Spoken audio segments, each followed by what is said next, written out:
Hello.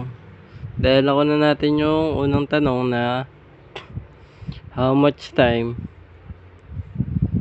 Dito naman tayo sa acceleration. Acceleration. Dito na lang Dito na lang.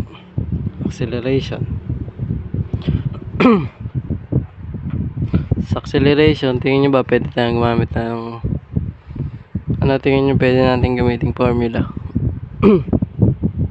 Ito bang acceleration na formula? Pwede. B final, B initial, B tsaka time. Pwede ba? Pwede. B final, B initial. Ano ba siya? B final minus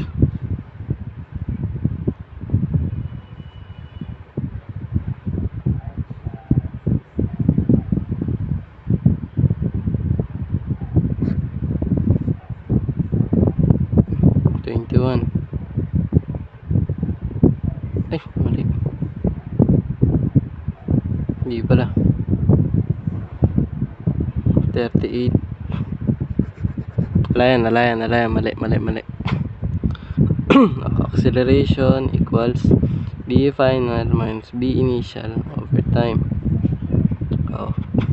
B final 42 km/h minus 0 over time 38.59 seconds.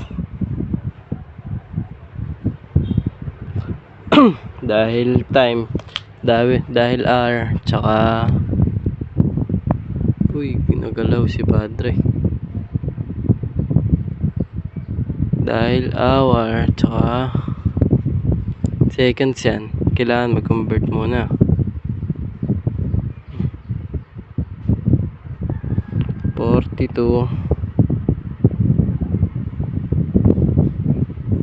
times 1000 divide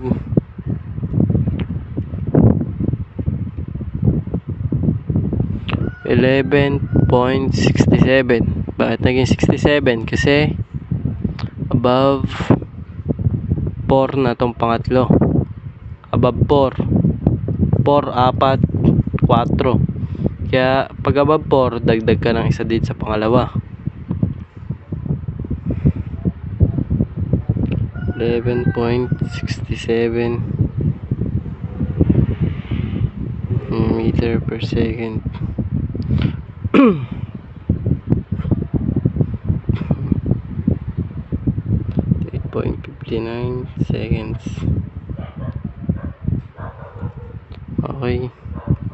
11.67 over 38.59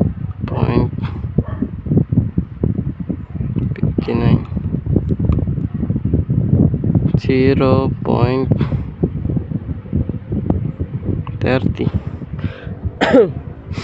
Yan ay sagot. Para naman sa unit, dahil sa divide, eto pang una yung M, pangalawa yung S. Dito naman una yung S.